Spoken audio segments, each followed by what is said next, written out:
Hey guys, Amanda here with Nomad. I'm going to do a voiceover so we can share some of the important information that we learned on our trip to Pike's Peak with all of you. So if you decide to make a trip, you're well informed and know what's going on. Pike's Peak is called America's Mountain. The summit of the peak is at 14,150 feet. It is not an off-road adventure, so you can do this in any car you want to. My lifted Jeep on 37s was a little bit of overkill for this particular trip, but it did make parking at the peak very nice because of the construction. It's advertised online that it takes 2 to 3 hours round trip, but I think that's entirely dependent on traffic. Our drive took us about an hour to the peak and about an hour back down after spending about 30 minutes at the summit. If you want to stop, there are 3 guest houses and visitor centers on the mountain. All 3 sell souvenirs and things that you can get to commemorate your trip, but you don't really need to stop at all 3 if you're in a hurry. I would just recommend stopping at the one at the peak because that is the largest one. Right now you can see that we are just driving through some trees. This is the first about 3/4 of the mountain. You're below the tree line, so most of the trip is winding through the woods and making your way towards the summit. There is going to be a guest house between here and the summit that is going to have a roadblock. If the weather is nice, you can drive to the peak. If the weather is not nice, they go ahead and block it off. So we did do this trip on August 1st. So at the base of the mountain, the temperature was about 75 degrees.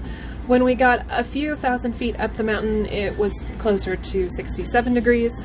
When we got to the guest house where the roadblock is, according to the Jeep, it was 57 degrees. And then when we got to the top, it was 43 degrees. So again, this is August 1st, so this is going to be one of the warmest times of the year, but be sure if you're going to do this trip, you definitely bring a jacket.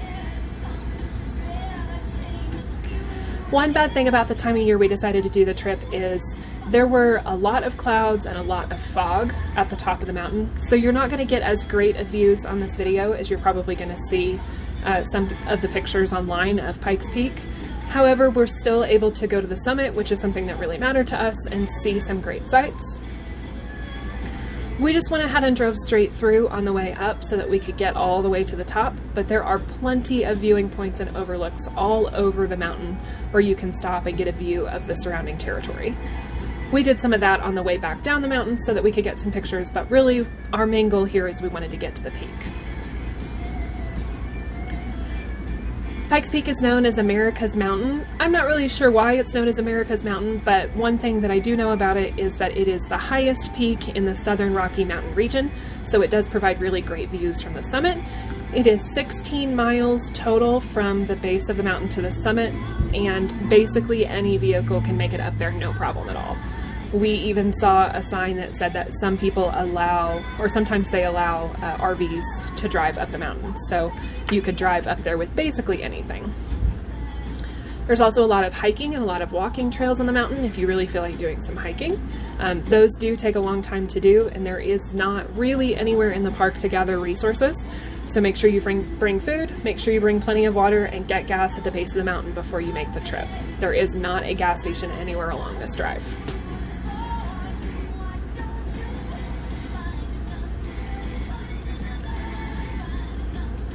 So in June of 2021, the Summit View House opened. That is the brand new visitor center on the summit of the mountain. You can see we've crossed through the gate here and are making our way up to the summit, and there's those clouds that we were talking about, but you still can from the Summit View House see a lot of the surrounding area. Being that this is the tallest mountain in this area, you can see Colorado Springs off to one side and a good portion of the Rocky Mountains from all of the other sides. The Summit View House is famous because it is known for housing the world's highest donut shop. It's apparently a world famous donut shop that sells hot and fresh, either cinnamon sugar or chocolate covered donuts and hot coffee. The donuts were absolutely fantastic, and we highly recommend to anyone trying those donuts. The coffee left a little bit to be desired, but at 43 degrees Fahrenheit, we were very happy just to have something warm. Altogether, I would say that this trip was well worth it, and it was a beautiful drive, and we had a great time despite the clouds. However, you just want to keep in mind that even though it is an easy drive, you've got to be very careful making this trip.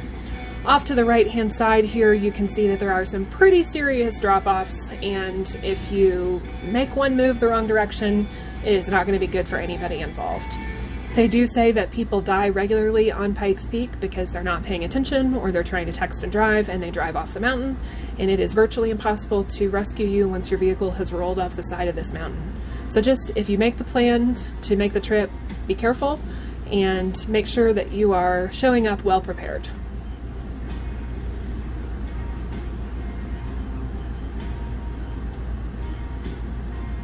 Some of the cool things that you can see on Pike's Peak is not just driving through clouds, but also over here on the left-hand side, you're going to see some bighorn sheep.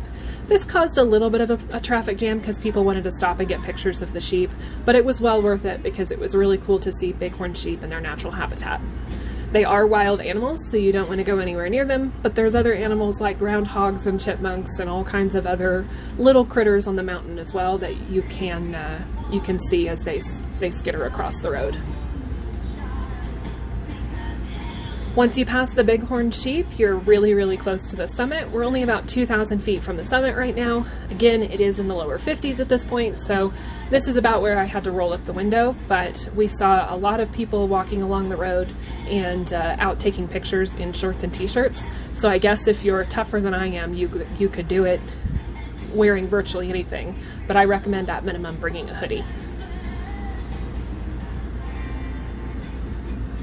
Other things that we discovered on this trip was that as you get up to a higher and higher and higher altitude, your car can struggle a little bit because it's not getting as much oxygen. Turn your heater and your air off no matter how cold it is so that your engine is getting as much air as possible, and try not to drive too fast. The speed limit here is 30. There were a couple of times that we ended up having to go 20 as we're going up the mountain just to make sure that we weren't starving our engine of oxygen. In addition to this, we also learned that due to the construction at the top of the mountain, some of the signs that people commonly take pictures next to have been moved. So the Pikes Peak Summit sign is not actually next to the edge anymore, so you can't really see the scenery in the background of that sign, but it's still very cool and well worth taking a picture of. Altogether, really, that's all the information I have to share about Pikes Peak. We highly recommend that you do it because it was a beautiful drive and we really enjoyed every bit of it. Just make sure that you get some donuts at the top of the mountain and stop to enjoy the scenery before you make the trip back down. Thank you for watching. We hope that you enjoy, and we'll talk to you guys again soon.